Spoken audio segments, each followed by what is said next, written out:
channel. Let's quickly talk about the module 2, which is the cell and its biological systems.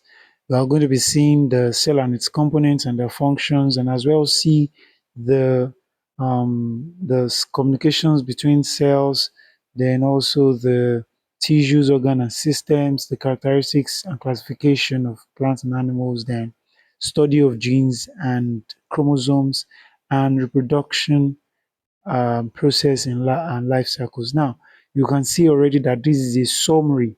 So I already released some videos on specific parts of this topic. So one thing I'll try to do is link the videos in the description. So check out the description so that you can see the video. But I'm going to do justice to the summary so that you can have an overview of everything. Another thing is you should see the question and answer part of this video, because I've extracted some possible questions that can be asked under module 2 of this of the series.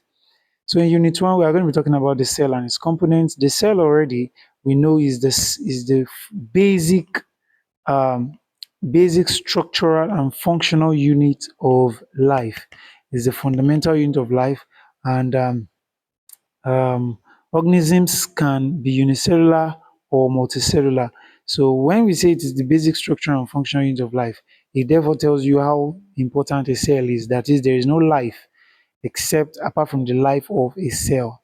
Is that okay? So the cell is the fundamental, most important level of organization of life. So and then complexity now begin to um, express itself where these cells now function together to form tissue, and like that, organ and organ system until the organism is also formed. So the organism may now be unicellular, that means that is possessing only one cell or one celled organism, and multicellular meaning many celled, that is the organism possesses many cells.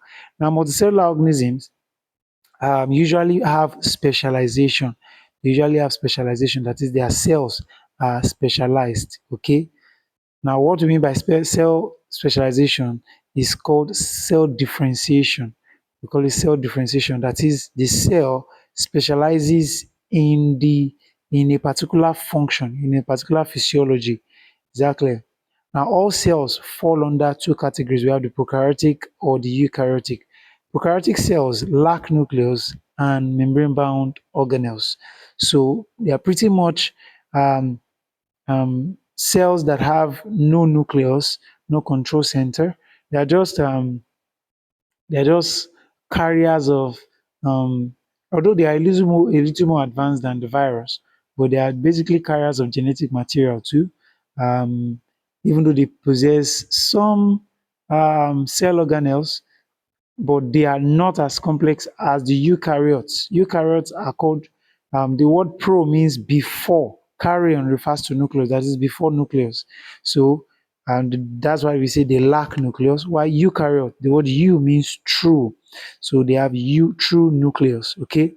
And we typically find the prokaryotic cells in bacteria and the bacteria and archaea. Now, there are three domains that we classify organisms into. We have the domain bacteria, the archaea bacteria, the archaea, and the eukarya. Exactly. So the domains, the first two domains, are occupied by prokaryotic celled organisms. Then we have eukaryotes, which are eukaryotic cells, that is, which have true nucleus and complex organelles. Okay, they have membrane-bound organelles. Then they are found in protists, fungi, plants, and animals. And if you have seen my video on cells, I have discussed how the endosymbiotic theory talked about the fact that the first eukaryotic cell came about by the symbiotic association of a prokaryotic cell and a membrane-bound organelle such as the mitochondria, cytoplasm, and all. Okay, now they are found in protists, fungi, plants, and animals. Okay, then so it means that in the five kingdom proposed by Whitaker, Robert Whitaker proposed the five kingdom classification, which we know as the Monera, the protoctista or protista, fungi, plantae, and animalia. Okay, so the monerans. So in this five kingdom, as we go down this level like this, we have more and more complex organisms. So it is this monera that has been divided into domains now. What we now have are the in the eukarya we have the protista, fungi, plantae, and animalia. So these guys are eukaryotes, and they occupy the domain eukarya. So now let's talk about the cell structures and their function. Now we have the plasma membrane, and the plasma membrane is a phospholipid bilayer, and it regulates a phospholipid bilayer that regulates entry and exit of substances. So it is semi-permeable. It is also called cell membrane. Then the nucleus controls cell activities. Nucleus is the brain of the cell, and is usually the largest in the animal cell, while in the plant cell, the vacuole is the largest.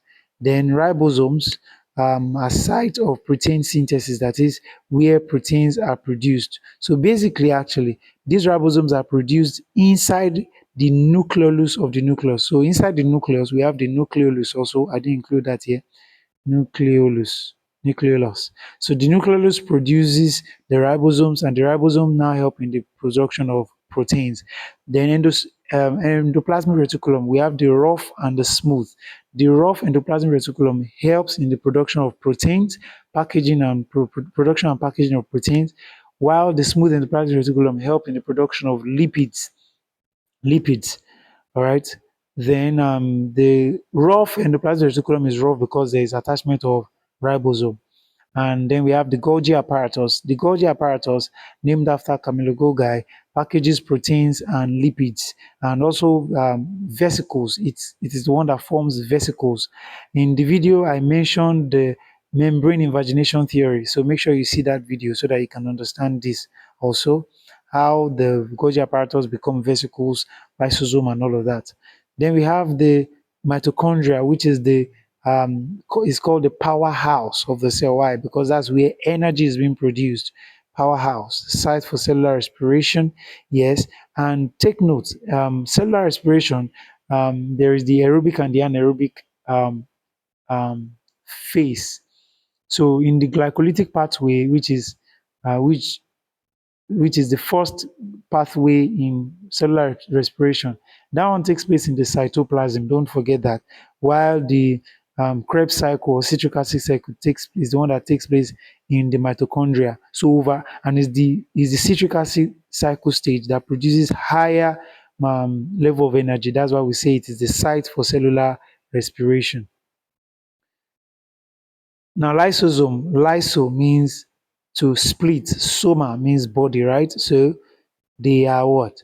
Bodies that help in the digestion of waste and pathogens. Yes, they are usually vesicles that are pinched off from the Golgi apparatus, and they help in you know removal of waste from the body.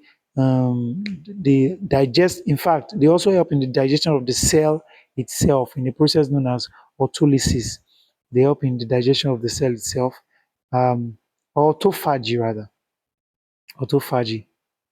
Okay. Now, we have the chloroplast, that is in plants.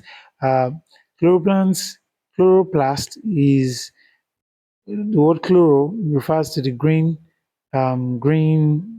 color, and plast means plastid, right? It helps in the photosynthesis, right? Because it possesses a major pigment known as chlorophyll, which the plant uses in photosynthesizing. So, um, so pretty much it. That's pretty much it. Photosynthesis is achieved through um, chloroplast, with the help of chloroplast. And of course, you already know what photosynthesis is, the process by which green plants manufactures its food in the presence of sunlight.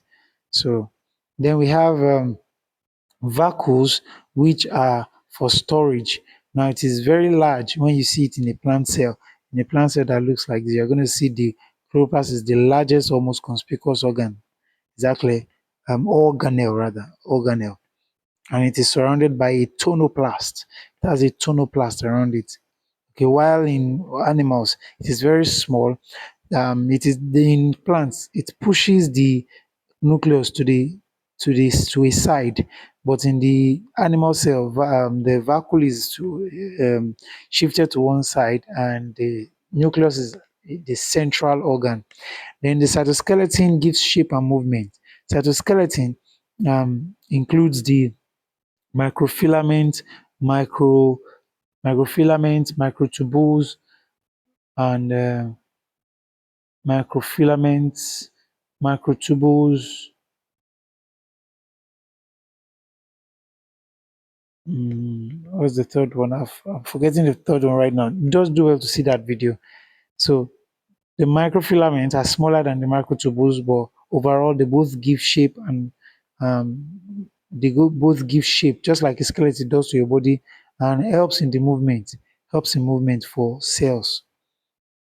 Now let's talk about cell communication. Now, cell communication cell communicates in various ways, and each of these ways is all of these ways are altogether known as signaling.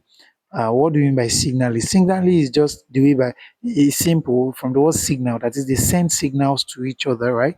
The cells send signals to one another, and that is what we know as cell communication. But cellular organisms require cell signaling to coordinate functions, yes, because they are acting not as they are not colony of cells. They are um, they are organized cells that become tissue, right? Since they are organized cells that we call tissue, they have a way of, responding to each other, sending signals to themselves, telling each other what to do, and, and we call that process cell communication or cell signaling. And there are different types of cell signaling. The one is autocrine. Auto, the word auto there refers to self, right? So what does that mean? It means cell communicating with itself. The cell communicating with itself. That is one of the ways by which cancer develops. Cancer communicates, cancerous cells communicate with each other, and the and that's why they are able to proliferate very fast. Then we have paracrine. The word para means near. Para means near or close to. Okay, so that is communication through the signal. When a cell sends signal to a nearby cell, the endocrine, that is inside, right? So where well, you remember in endocrine system that we talked about. I also have that. I will also link that video in the description where we have talked about these guys. I haven't posted it. Anyway, we talked about ductless glands, hormones, yes, hormones that are chemical messengers released directly into the blood stream. They don't have a channel, they're released directly into the bloodstream. So that's endocrine. Then there's juxtapose, and with endocrine, the distance is longer than paracrine. Paracrine is just a nearby cell communicating with its another. As we go down to this endocrine, the distance become longer. But this juxtacrine simply means when there are two cells beside each other and they are communicating with each other. The word juxta there means side by side. Exactly. So juxtacrine is where there is direct contact. Now let's talk about signal transduction, which is the process by which cell actually sends signals to one another. The first is reception, the second is transduction, and the third is response. RTR for short. Now, for reception, there has to be what? Receptors actually. Now, what are the receptors? Receptors are usually proteins on the body of the cell that helps to communicate with, that helps to that the signal that is sent in form of chemical can be, can bind to. And by binding to it, the cell will be able to take, the cell that has received that signal will be able to take the necessary action. So that is reception, where the cell takes the chemical message, and um, transduction. Transduction is now the process where the certain substances such as the CAMP, it is written as small letter C A. Okay, okay, I explained them here. CAMP, which is the um, um, AMP stands for adenosine monophosphate. Okay, so these guys and inosine phosphate, inosine 3 phosphate, and calcium, they help in the transduction means they now these guys are produced in small quantities, but they help in quickly spreading. Do you understand? They help in quickly spreading the message that has been sent, the chemical message that has been sent. These guys are, think of them as propagators. Propagators. They help in sending, amplifying. Yes, they help in the. That's why you usually remember this guy. CAMP is an amplifier. Do you understand? They amplify the message that has been sent. We call them second messengers. Okay. So after the receptors on the cell membrane, there are also intracellular receptors. They are inside. These ones are extracellular. I know these ones, CAMP and calcium, they are extracellular. IP3 is intracellular. Then so then the secondary messenger helps in, amplifying the message, and then there is response. Response follows. That is the response of the cell that has just received the message. Now let's go to unit 3, which is the the level of organization of life. I've explained this before. It begins with the cell, and we actually talked about the atoms and all of that, and how they are they became complex and more complex until we go to cell.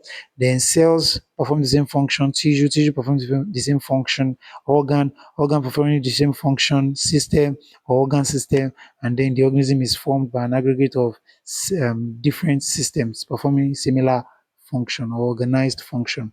Then we have types of tissue. We have the epithelial. The epi means on the surface, thelial means outside too. So that is epithelial, covering rather.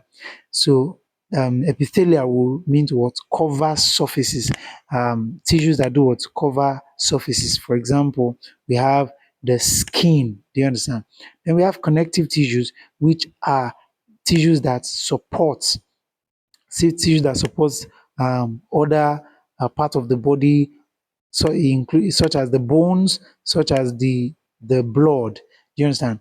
And then we have the muscular tissue, which help in movement, of course, contraction and relaxation of muscles help in movement of the body parts. The nervous system tissues rather, which help in communication, electrical signals that send electrical signals throughout the body. And we have organs, which are composed of tissues. Organs are composed of tissues. Then system simply refers to the a group of a group of organs performing the same function. So example, we can have the circulatory system, where we include organs like the heart, the blood vessels, etc. Even the lungs is part of the system, the circulatory system. Why? Because we will talk about how circulation in double system of circulation. So don't forget that respiratory and the lungs, the trachea, the nose, all the organs that help in the release of air of of the gas for breakdown of macromolecular food substance in us. You know, they're involved. Then the nervous system, the spinal cord, the brain, etc. So those are the systems. All right, let's go to the unit 4, which talked about characteristics and classification of living things. Now, in characteristics, we already covered Mrs. Grains, and of course, I added adaptation, and competition. Yes, is also these two are also part of the characteristics of living organisms. We already know what movement is, change in the direction. We say organisms that can move, we say they are motile. Organisms that cannot move, we say they are sessile. Exactly. We also say they are mobile too. But in biology, for lower organisms, we say they are motile. Then sessile or sedentary means they cannot move. Then respiration, for energy production, right? The process by which we take in oxygen or simply directly break down macro molecular food substances to release energy. Sensitivity, that's irritability, ability to respond to internal and external stimulus. Then we have growth, permanent increase in size. We have reproduction, giving rise to young ones of our kind. Excretion, removal of waste product of metabolism. Nutrition, the ingestion of um, absorption of nutrients from ingested food substances. So now classification, we have the domain, the kingdom. So the domain is larger than the kingdom, then kingdom, phylum, class, order, family, genus, and species. Okay. Now I've already talked about the domain archaea and archaeabacteria, or domain archaea, domain bacteria, and domain eukarya. Exactly. So under archaea, we have the type of bacteria that are extremophiles. Then under domain bacteria, we now have our common bacteria, lactobacilli, etc. All those common bacteria, streptococcus and etc. Those guys, so they're under the bacteria. Then the eukarya now consists of, beginning from protista to fungi to plantae and the animals. So these are the groups that make up the eukarya domain. So under the domain, we now have kingdom protista, kingdom fungi, kingdom plantae, kingdom animalia. All right. Then binomial system of nomenclature, um, is used. That is where we use the genus, the name of organism that's taken from the genus and the species of the organism. Then we have the molecular classification. Molecular classification is also used to classify organism based on the contents that they possess, which is one of the reasons why the kingdom Monera was split, and we have the domain, the two domain that we now have now, the archaea and the bacteria. Okay, so do well to see my video on classification of organisms too. We have unit 5, that's a study of genes and chromosomes. Okay, now gene is just a segment of the DNA that codes for a particular protein. Usually the segments that code is called the codon, and they act in three pairs. There are usually three pairs. Now the codes include the following: adenine, thymine, ATGC. Yeah, I wanted to write them in the way they appear. Exactly. ATGC. Adenine, thymine, guanine, and cytosine. Adenine, thymine. I don't want this video to be long. So that's why I'm trying to rush it. Thymine, guanine, and cytosine. So now, adenine always base pairs thymine and guanine always base pairs cytosine. But in RNA, adenine always base pairs uracil. There is no thymine in the RNA. Remember that. No thymine in RNA. So, so if I have a pair like a codon, this ATG, for example, is a codon. AAU, for example, is also a codon. It codes for a particular protein. Now we have chromosomes. Chromosome simply means DNA plus proteins. Now the proteins that we are talking about, they are the stones. The stone proteins help DNA to coil up in thousands of times. If not, it will not be able to be the nucleus will not contain the DNA if not for the histone protein that helps it to coil up. And I've told us that there's a difference between chromosome and chromatin. The chromatin is actually the unwound structure. When the DNA unwinds, it forms chromatin. It is called chromatin in that structure. But when it is wound around the histone protein and to the point where it has condensed, typically when it condenses, it takes this shape, takes a shape that looks like this, with um, this is a chromatid, this is a chromatid. This can also be called a chromosome. Chromatid is also called chromatid because is a sister pair, is one of the pairs that made up one chromosome. This is one chromosome here. So after condensation, it has, which occurs usually before cell division, it takes this shape that looks like X. So in humans, we have about 46 chromosomes. Mosquitoes have about 6 chromosomes, 23 pairs in us. 23 pairs, don't forget that. It's always in pairs. Now, that portion where the chromosomes are held together is called the centromere, centromeric region. Okay.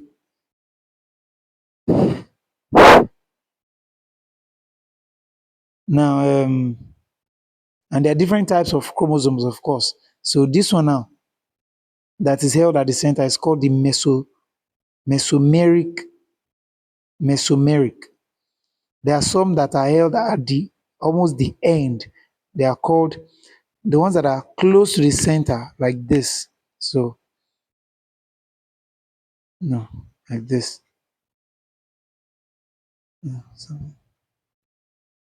Yeah, something like this. It's held close to the end, but it's not at the end and it's not at the center. We call them the subtelocentric. While the ones that are held at the end, held together at the end, we call them the telocentric. Then the one at the middle, mesocentric. Then we have the gene expression. Now, in gene expression occurs in the following way. We have transcription and translation. Transcription is when DNA becomes RNA. And this whole process is called the central dogma of molecular biology. I've also covered this dogma of molecular biology. So it is from DNA to RNA, from RNA to protein. From DNA to RNA, we call the process transcription. Very simple. RNA usually DNA is transcribed to RNA, and RNA is translated to amino acids which form proteins. Is that clear? I repeat that DNA is transcribed to RNA, RNA is translated to amino acids which form protein. Then mutation, there are different types of mutation. We have silent mutation, we have harmful ones, and we have beneficial mutation.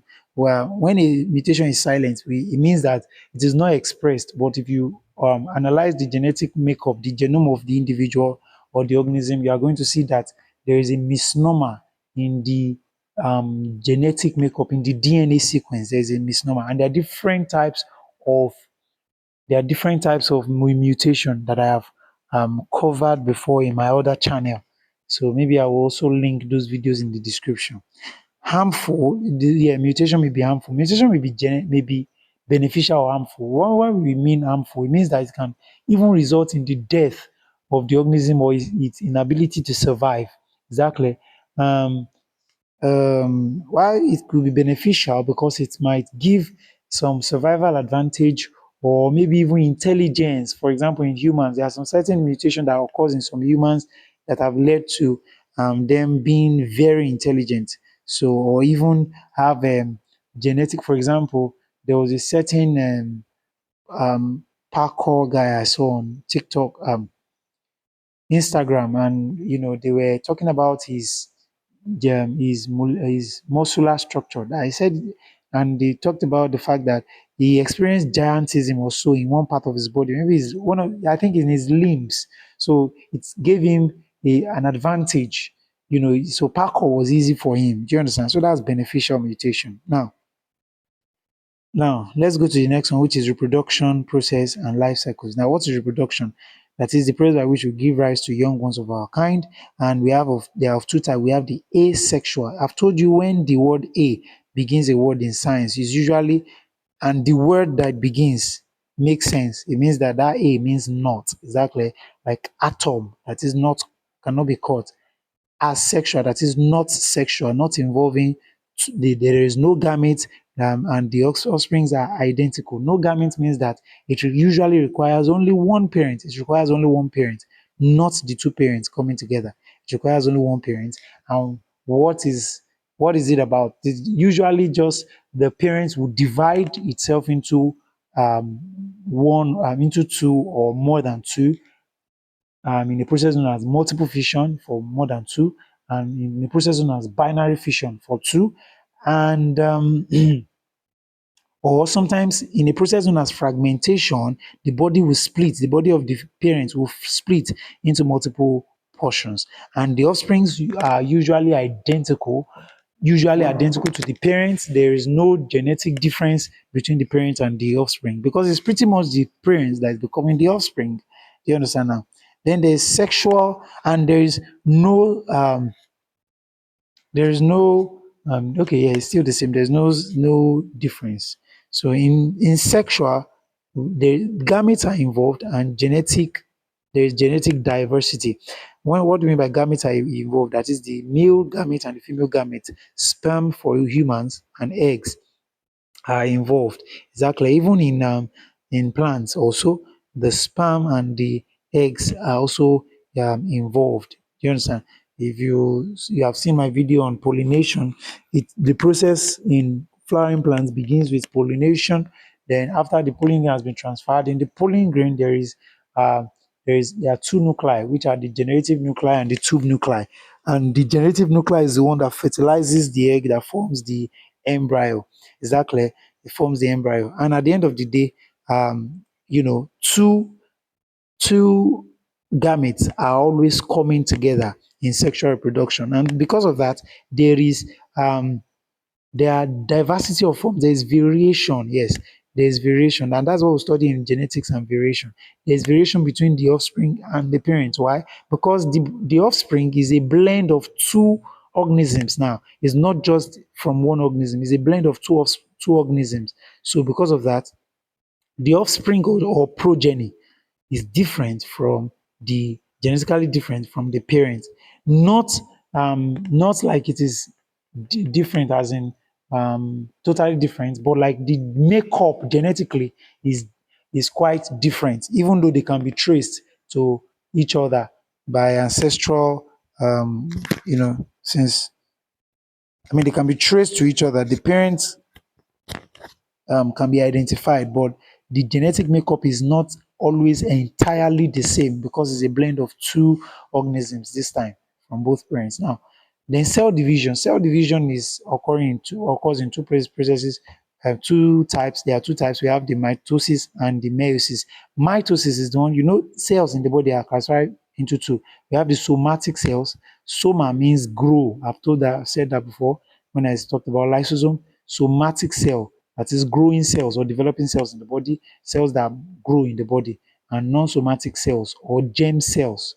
We also call them germ cells, which are the sex cells.